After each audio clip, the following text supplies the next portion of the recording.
Sumulat siya sa mga magulang niya sa Corey, Pennsylvania. Nag-order siya ng seeds ng lahat ng gulay na tinatanim sa Benguet today. I'm telling you, the vegetables in SNR, 7 varieties of the vegetables comes from here. Kung nakabili ka ng carrots, na within 3 or 4 days, nabubulok na, galing dito sa Benguet yan. May isa pang anak si Selu na bubuhay ngayon, yung number 9, second to the youngest, buhay pa. She's 94 years old. And she has 19 children. Si William Cameron Forbes, ang Governor General ng Pilipinas during the American period. Tuwing summer pala, ang Governor General umaakyat sa Baguio and holds office in Camp John. I think isa yan sa rason kung bakit summer capital ang Baguio City. Dito, walang anay, walang lamok, walang ipis. Yung sakura na pan na yan, kasi ang alam ng mga tao, sakura hindi hates. Well, Sakura Park is in Hates Place.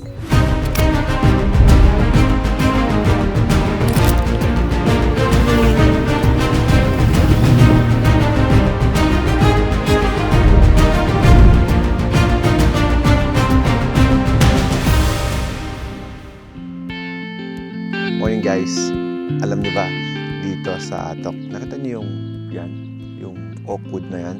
Nabigyan tayo ng opportunity para malaman ang history ng lugar ng Atok at kung paano ba nagkaroon ng Atok Benguet. Grabe, nandun sa loob ng bahay na ito yung history na talaga namang lalo kong na-appreciate yung ganda, hindi lang yung ganda, ang reason kung bakit nga ba nagkaroon ng gantong lugar dito sa Atok Benguet. At gusto ko, syempre, hindi na ako magkukwento sa inyo yan. Ipapakwento ko yan sa inyo sa mismong owner nitong bahay na ito na 3 henerasyon na ang nakakalipas at nag-start pa yan nung ginagawa ang Cannon Road. At pakinggan natin ang istorya nitong Atok Benguet. Isang engineer, yung great-grandfather ko, si Engineer Franklin Gayhe, at saka si Engineer Lyman Cannon. So they both engineered Cannon Road. Construction of Cannon Road started 1905. Pero bakit kay Cannon lang nakapangalan yun? Kasi bago natapos ang Cannon Road, nagkasakit ng pulmonary tuberculosis itong si Franklin Gayhe. Dahil siguro sa living conditions doon na maalikabok, ulan, araw, tapos sa tent lang sila nakatira. Anyway, walang gamot sa mas kaanong sakit during that time. If you remember na tinuro sa atin, the Spanish flu, millions ang nanamatay. Hindi rin siya pwedeng ipauwi sa Amerika kasi the only means of transportation then were ship. Barko lang, wala pang eroplano. Anyway, the doctors advised him na maghanap ng mataas at malamig na lugar. At saka yung time din na yun, maraming mga igurot boys na nagtrabaho sa Cannon Road. Kasi noon daw, pag nagtrabaho ka sa gobyerno, bibigyan kang sedula. Kapag may sedula ka, meron kang benefits from the government. So maraming nakikaya at nagtrabaho. May nagustuhan si Franklin Guy na isang igurot boy, 15 years old. His name is Selo. Siya ang isanama niya para maghanap ng mataas at malamig na lugar. So sila ay nangabayo, naglakad. If you could just imagine gano'ng kalayo ang Cannon Road hanggang dito. So ilang linggo kaya silang nagbiyahe. Anyway, nung makarating siya dito, he was so amazed kasi plateau ito on top of a mountain flat. And most of the flat areas, grassland. Tapos may mga forest, may streams, may tubig. Well, of course, ina-assess niya kung anong klaseng buhay ang ikakabuhay niya rito. Ang isang tao, pwedeng mag-declare ng 24 hectares to be his property. Totoo pala yung mga kwento noong unang panahon na hanggang abot tanaw mo, bakuran mo, iyo, trabahuin mo. Ganon, totoo yun because of the homesteading law that was applicable Luzon to Mindanao. Kaya may mga pamilyang malalaki talaga ang mga lupain. Yung title original is United States of America, Free Patent. Tapos ang mga nakasulat, Espanyol pa. Ganun ang titulo nito ng original. Ang lalaki, mga ganyang kalalaking titulo. So he declared it as a homestead. Sumulat siya sa mga magulang niya sa Corey, Pennsylvania. Nag-order siya ng seeds ng lahat ng gulay na tinatanim sa Benguet today. Siya ang nagsimula ng vegetable industry. Siyempre pinakita niya sa mundo na yung mga gulay na yan ay pwedeng ikakabuhay ng mga tao sa isang komunidad. So actually, he started the vegetable industry. Naturuan niya yung mga taong nagtrabaho sa kanya how to raise the vegetables properly. He gave them seeds na tinanim din nila sa sariling farms nila. Nag-spread na yan to the other communities. Siyempre kami na sumunod na henerasyon, we are very blessed. Kaya pala ang ang Baguio Veg dito sa Highland. Pag lowland, hindi din. Hindi, Pang-talong pwede. sitaw lang kami. Wala kaming talong, wala kaming sitaw. Sitaw. Pwede lang dito kamatis, kaya lang sa greenhouse mo pa ito. Ilalagay. Anyway, we are very blessed at saka we are proud to claim na ang vegetable industry ng Benguet ay legacy ng pamilya. Yes. Yung sinabi ko going back to the imported seeds, kasi hanggang ngayon, ang binibili naming seeds ng mga gulay sa farm supplies are still imported. Ganyan kagaling ng ating Department of Agriculture ng buong Pilipinas. Doon sila magaling, importation. Hindi na lang seeds ang ini-import eh. Imported. Pati may carrots, may repolyo galing China. If you're going to SNR, I'm telling you, the vegetables in SNR, 7 varieties of the vegetables comes from here. Talaga po. Oh, yung mga lechugas, 7 varieties. Kasi nadaanan niyo kanina yung malawak na greenhouses doon. Yeah. Sa mga pinsan ko yung lupa, nakalis yan sa, nung una kay Ben Chan, yung owner ng bench. Siya ang nagsusupply sa SNR, sa Robinsons, and all. Pero ngayon, nasa younger generations na yan. So yung farm fresh na nakikita niyo sa SNR, galing dyan. But not all. I think they do not have enough carrots here. So for sure, ang alam kong galing dyan ay lechugas, bok choy, celery, lettuce. Yeah. Siguro 4 varieties of lettuce comes from here because they have 5 or 6 varieties eh. And then herbs galing dito. Pero yung iba, hindi na. Kung nakabili ka ng carrots na within 3 or 4 days nabubulok na, galing dito sa Benguet yan. Kapag hindi nabubulok, galing China yan. Kasi may preservative yan. Ako nga, hindi ako kumakain naman sanas eh. Kasi alam ko, kitang-kita ko kung saan galing. Pero that's how it is talaga, pati yung mga oranges. And one day, kinausap niya ang mga locals na hanap ng isa pang 15-year-old boy para may kasama si Celo, yung kasama niya na galing sa ano. Ang dinala, 15 years old na babae. Inalagaan niya itong babae na ito. He taught her the American way of living. When she turned 18, he married her. Pinalaki niya yung asawa niya. Sabi nga namin, si grandma lang siguro ang babae dito noon. At saka yung Celo, na kasama niya na galing ng Cannon Road, he eventually adopted. saan galing si grandma? At si grandma dito, galing siya sa isang community dyan sa kabababa doon. Anong tribe kaya siya? Kankanai tribe. Ay, Kankanai. Kankanai kami. Kankanai ang mother niya, ang father niya Ibaloy, but she grew up the Kankanai way. Kankanai. And she grew up with the American kasi she was only 15 years 15, old. oo. Tama. Si Celo, it was eventually adopted, so he is Celo Hate. Eto na si Celo when he became an adult. Igurot na igurot siya. Yeah. Ang naging asawa ni Celo, si Kitty, ay pamangkin ni Susie. Susie ang pangalan ng great-grandmother namin. Baka pati yung Susie na pangalan yung Amerikano nagbigay. So si Susie at saka si Kitty nagkaroon ng 10 anak. So yung mga anak ng mga ito, may bloodline na kami. Though he is adopted, wala pa ang bloodline. Pero legally, hate siya. Kasi adopted. Pero nung nag-asawa sila ni Kitty, may bloodline na kasi pamangkin ni Susie ito. Anyway, 10 naging anak ng mga yan. So at the time, there were 10 igurot-looking children na ang apelyido Hate. Nung nag-aral sila, they had been bullied and discriminated because of the American family name. Bakit kayo Hate? Di naman kayo Amerikano, mga mga ilunyo. So that was not a nice experience. So when they reached right age, nag-decide sila na palitan ang apelyido nila. Ang apelyido nila, Celo, yung first name ng tatay nila. Pero ang titulo ng properties nila, Celo Hate. Kasi galing dito sa adopted. Kaya nila pinalitan ang apelyido. It was not a nice experience. At saka natatakot sila na baka yung susunod na generation, ganun din ang may experience mo. May isa pang anak si Celo na bubuhay ngayon. Yung number 9. Second to the youngest. Buhay pa. She's 94 years old. And she has 19 children. Lakas niya. Kaya mo yan, boss? No. 19? Wow, 19. taon-taon yan. Taon-taon. Mga bata pa kasi sila. May residence siya sa Baguio, pero nag-migrate kasi sila sa Canada. Malakas pa. Pero every winter, umuwi siya dito kasi masyado malamig. Tsaka pag umuwi siya, parang magbayad din siya ng taxes niya. Ng real estate taxes niya. Anyway, 2 na lang ang naiiwan dito sa Pilipinas. Talagang parang ayaw maniwala ng Canadian immigration na merong 13 na tao na ang apelyido ay Amistad na bumababa sa eroplano. Papasok ng Canada. Namasyal na ba kayo noon sa Northern Blossom Farm? Yeah. Pupunta kami dun bukas. Bukas. Papasyal namin sila. Nakapasyal na ka. Oo. Yung may-ari ng Northern Blossom Farm ay apo ng panganay na anak ni Selo. Mana din niya yung farm niya kay Selo. Flower girl ko yun nung kasal. Pero she's a nurse. Pero yun ang naging business nila. Anyway, si Susie at saka si Franklin Guy nagkaroon ng 4 na anak. Yung panganay, si John, 2 babae ang anak nito. So nung nag-asawa yung mga babae, na iba ng apelyido. Apelyido. So yung mga anak nito, sila ang may-ari nung may mga greenhouses. Tapos palikot na ganyan. That's the second 24. Yung first 24, yung flat area na yan, tapos yung bundok na yan. Tapos yung kay Selo, yung bundok doon naman, makikita niyo bukas yung may orange building. Hanggang doon sa Northern Blossom, Selo yan. Mas malaki kay Selo kasi 10 ngayong Anak niya.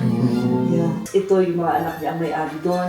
Yung second si John, wala siyang descendants kasi ang bahay nila noon sa Camp Janhay. Nung binumbanan ka po ng Camp Janhay, kasama sila. Nilibingan, wala silang libingan. Natabunan na lang sila doon. Sabi nga nung isang na-meet ko na retired na personnel ng Camp Janhay noon, sabi niya, I had seen the original map of Camp Janhay. Merong portion doon na ang nakasulat, Hates Residence. So sabi namin kay John siguro. Ngayon lang namin narinig ha. Sabi namin kung alam natin mo, nag-claim din tayo sa Camp Janhay. The third si Margaret, yung nag-iisang babae, lalo na ito, iba na apelyido ng mga anak. At 3 lalaki, 1 babae ang naging anak niya. Yung youngest, si William, ito ang lolo ko. Ito ang nagpadami ng hate kasi 3 lalaki ang anak. So si William na yan, ito na siya, ito yung mga kuya niya, ito yung eldest na anak ni Selo. Ito na si William when he became an adult. Amerikano pa rin ang tsura. Ang lola ko ay Igorota rin, si Josefa, she's from Sagada.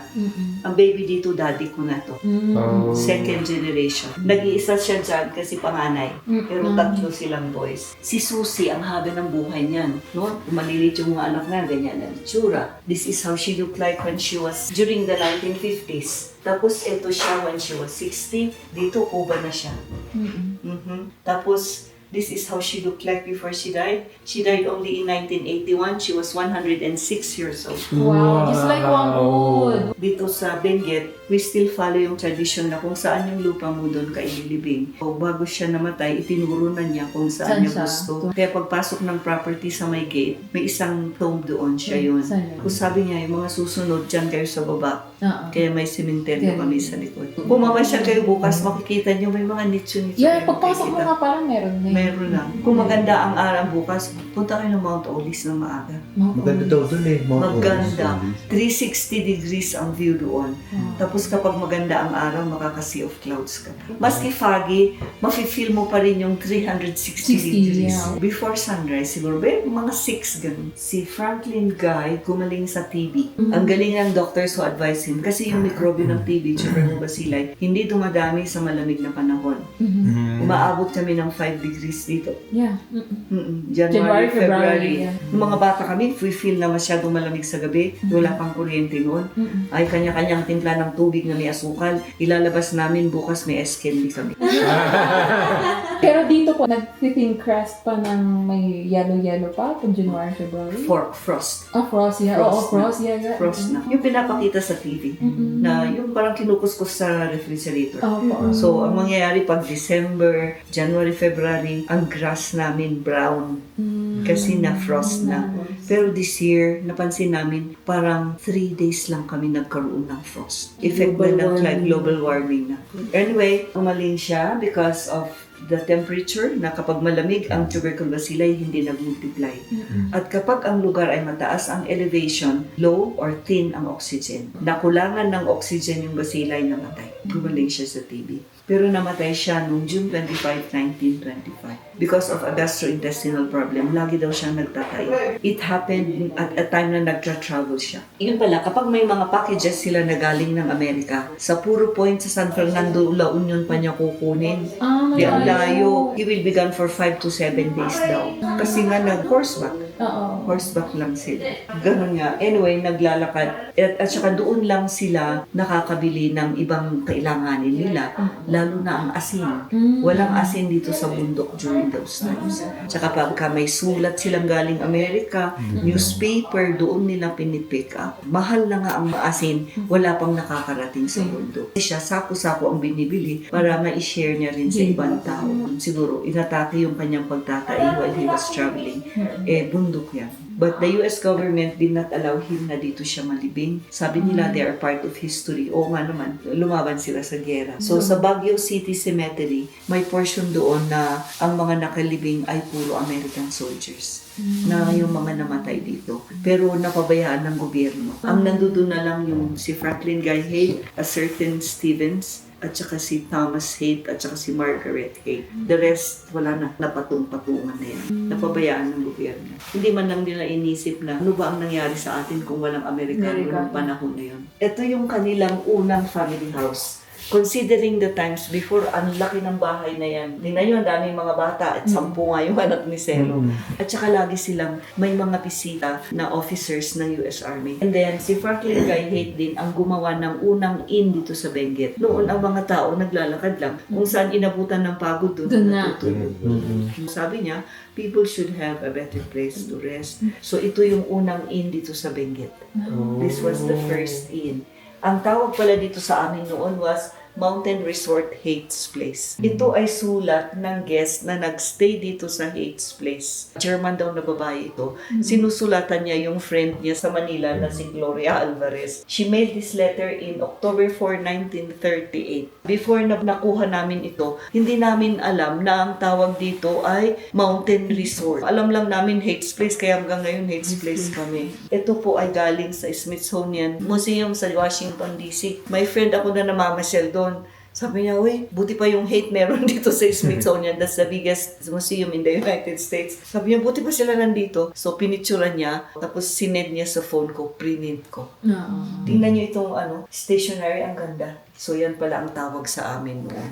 Mountain Resort Haight's Place. Meron ako ditong diaries ni Governor General William Cameron Forbes. Si William Cameron Forbes, ang Governor General ng Pilipinas during the American period. Kaya tayo may Forbes Park. Syempre, ang center of government is Manila. Doon sila nag-uupisina. Tuwing summer pala, ang Governor General umaakyat sa Baguio and holds office in Camp Janhay. I think isa yan sa rason kung bakit summer capital ang Baguio City. Yeah. Kasi every summer naakyat ang Governor General. Pumunta si Forbes dito ng May 16, 1911. O kung ito yung 1938, mas luma itong 1911. Sabi ni Forbes, nung pumunta siya dito ng 1911, gustong-gusto niya dito kasi masarap ang pagkain. Dahil ang vegetables are fresh from their farm. Kaya sa Camp Janhay, military camp, di rasyon ng pagkain. Tapos ang tulugan nila yung cut bed na folding na canvas. Ikaw na yung pinakamataas na opisyal ng country, ganun pa rin ang sitwasyon. And then, nung punta siya dito noong 1911, sinasabi niya dito na Franklin Guy has an inn, he has a vegetable farm, married to a local with 4 children.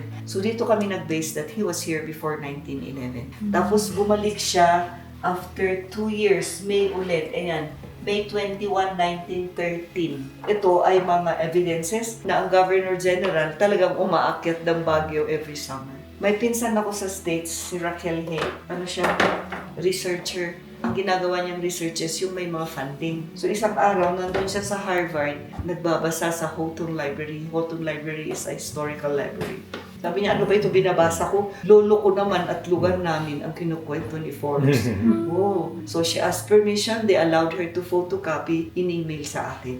Kaya copyrighted ito, may tatak ng Houghton Library. Ito na, makinilya na eh. Pero for sure, the original handwritten yan. Pero tingnan mo yung itsura ng makinilya, i-compare mo sa ngayon. Another interesting thing, bago bumalik sa amin itong mga pictures na to, hindi namin alam ang itsura ng Franklin Guy Haight. Kasi nung Second World War, sinunog ng mga Hapon ang mga bahay. So, ni isang picture walang natira. Buti na lang nung 1978, merong isang Catholic Belgian priest galing ng Corey, Pennsylvania. Binisita niya yung Catholic school dito. Ang mayor ng Atop noon yung daddy ko, si John Haight. Sabi nung pare, I hear that Haight family name in Corey, Pennsylvania, where I live. So pinasulat niya yung kapatid ko, si Eleanor, ng write-up na hinahanap namin ang mga ninuno namin sa Amerika. Dinala niya yung sinulat ni Eleanor, pinablish niya sa newspaper. Ito yun. So it's this one. Buhay pa si grandma kasi 78 ito eh. 81 siya namatay. Since it's in the newspaper, syempre maraming nakabasa. After 2 months, may tumating na sulat sa father namin, galing sa 84 years old lady. Her name is Rose Malona. Sabi niya sa sulat niya, to prove that I am a relative, I'm sending you back the pictures that Uncle Guy has been sending my mom. Bumalik yung mga ito galing Amerika. Pinicture-picturean ni Franklin Guy yung mga yan, pinapadala sa Amerika, tinago-tago ng kapatid. Nung namatay yung kapatid, yung pamangkin ang nag-alaga sa pictures, siya yung nakabasa niyan. She was already 84 years old. Ang laking pasalamat namin sa pare, Father Ben Van Huren. At least na-connect kami. After the war, nung bumalik si Susie dito sa property niya, wala na siyang bahay. So ito yung bahay na pinatayo nila noong 1945. Ang bahay na yan, ito na. 1945. Ito na po ang kinakatayuan natin. Oo, itong pinatayuan. So kung ano yung masisave na save, yung mga poste na yan, siya pa rin ang poste sa ilalim. Ito, galing ito sa division ng rooms. Yung sahig ng sinong nasa room 1. Napansin nyo, ang lalapad. Opo. Oh, ito, this is oakwood. Oakwood yun. Ang mga yan, pine na yan. Maraming oak sa forest dati. Kasi nung mga bata kami, namumulot kami ng acorns. Acorn kasi ang bunga ng oak tree. Dito, walang anay, walang lamok, walang ipis. Ang marami dito, siguro na-experience nyo, langaw, di ba? Kasi dun sa abono. And this is not owned by a single Haight. This is to be passed down to the next generation. So this is a family corporation. Bago namatay ang father ko, he was the last one to die in the second generation. Minitin niya kami na first cousins and second cousins. Sabi niya, may sinet aside daw siyang 1,000 square meters at mag-contribute daw kami so that we will build a family center para kung may mga okasyon kami, we have a meeting place. Sa pamilya, hindi nawawala ang away-away. Kapag may away-away kayo, do not go to court. Settle your indifferences in the family center. Tapos sabi pa niya, kung makapag-isip kayo ng negosyo na negosyo ninyong lahat, para meron kayong rason na nagkikita-kita at nag-uusap-usap. Wala pa sa isip namin yung negosyo. Kaya ang lalaki ng mga kwarto. Nung may tourism na, ayun na, pwede. Ito na yung sinasabi ni Daddy na iniisip na ba pwede. So, when we started the corporation, kami na third generation ang officers. But last year, tinurn over na namin sa fourth generation. Matuto na sila para alam din nila kung paano nila ito turn over sa susunod na henerasyon. Bawal po kaming magbenta ng lupa. Kung talagang kailangan mo, sa pamilya ka magbenta. O, hindi lang kami na pamilya. Karamihan dito, yung Sakura na pan na yan, kasi ang alam ng mga tao, Sakura hindi Haight's Place. Well, Sakura Park is in Haight's Place because of the sisterhood friendship ng Kochi, Japan and the province of Benguet. Meron silang exchange program in agriculture. So yung Department of Agriculture ng Benguet, pinapadala sa Japan yung qualified young farmers to train and to work. Pupunta din ang hapon dito, tinutulungan ng farmers. So 9 years ago was already the 40th anniversary of the friendship. Ang tagal na pala niya. To commemorate the 40th anniversary, gusto nila magtanim ng cherry blossom trees. So when they came here, sabi nila, pwede kasi mataas at malamig. O di akala namin ilang punong kahoy lang ang itatanim. Yun pala ang gusto, malawak na area para i-develop na park. O di meeting na naman ang third generation ng Haight. Kasi 3 kaming families na may portions dyan. Hanggang sa we all decided, pinahiram na namin ang 3.2 hectares to the province of Benguet and Kochi, Japan para i-develop nilang park in 25 years. Usufruct agreement. Likusing na pera, walang pumasok sa pamilya, kaya lang whatever improvements na gagawin dyan, may iiwan after 25 years. Ang nagawa-gawa pa lang nila, yung nagtanim ng punong kahoy, sayang, late kayo ng 1 week. Last week, may mga ilang bulaklak pa yan. Even nung 2020, 2021, 2023, na bulaklak na yan. Pero maliliit pa. At saka wala pa silang trunk actually kasi 9 years old pa lang ang mga yan. Siguro, as time goes on, nakakapag-adjust na gumaganda siguro. Yung kinokollect namin na entrance fee goes back to the maintenance. At saka we also get a portion kasi nagtanim din kami dyan sa baba. Kaya tayo merong Sakura Park. And then soon, sa kabila, magkakaroon ng Franklin Guy Hague National High School. May na-donate ang father ko na 1 hectare sa DepEd. That was 17 years ago. Ngayon lang napatayuan. Last 2 years ago, babawiin na sana namin kasi ang tagal it did not serve its purpose. Eh syempre dumadami ang aming mga henerasyon. Ilangan din ng mga ibang susunod na henerasyon. Kaya babawiin na sana namin. Ang laki din yan, 1 hectare. Anyway, makaawa ang DepEd na because of the senior high, kailangan nila ng building. Pero sabi namin, we placed a written agreement. By the end of 2024, at wala pang kaming nakikitang movement dyan, definitely babawiin na namin. So, October last year, nag-groundbreaking na sila. If you go to Mount Olive, makikita nyo dun sa baba yung structure na ginagawa. Pero alam nyo, itong nangyayari sa flood control na yan. Ang isa pa kasi, sa gobyerno kasi natin, kapag school building ang ipapatayo, DPWH ang gumagawa. Siguro kung 30 million ang budget niyan, baka 15 million na lang na napunta dyan. Sabi ko sa kapatid ko, bakit parang walang gumagalaw dun sa kabila? Kasi daw na-realign yung budget. Ano? Bakit na-realign ang budget? Nandiyan na. Ewan kung saang kalsada daw gagawin. O di kagagawan ng DPWH yan. Binigyan sigurong kontraktor. Mabuti kinausap na niya si Congressman Yap, kaya bumalik yung budget. Kabuntik na. Actually, ito ang nangyayari. Marami ng approved na projects. Pupunduhan na lang ng congressman, no? But because of what is going on now, pending ang funding ng mga projects. So, pending ang projects. Pati yung gumagawa ng kanyang trabaho ng husto. So, nadadama. Nadadamay siya. Tama. Ang totoo po niyan, hindi po yung Bulaklak ang dinadayo namin dito. Alam niyo po kung alin? Your place. We like this place. Totoo lang, 5th time kaming babalik-balik dito sa lugar ninyo. Dito mismo, sa hotel na to. Walang balak ang Atok na mag-tourism. Aksidente lang to. Yeah, tama. Because of the cabbage roses ni Northern Blossom. Si Northern Blossom, when she graduated, nag-asawa kaagad yan. Ang business nila, sila yung nagsusupply ng flowers dun sa Dimasalan, sa Dangwa. Siya ang nagsusupply doon. Actually, 2 lang ang pwesto niya noon dyan. Pero ngayon, 11 na pwesto niya. Mabubuhay na talaga sila. They're living comfortably because of that. Plus, may vegetable farming sila.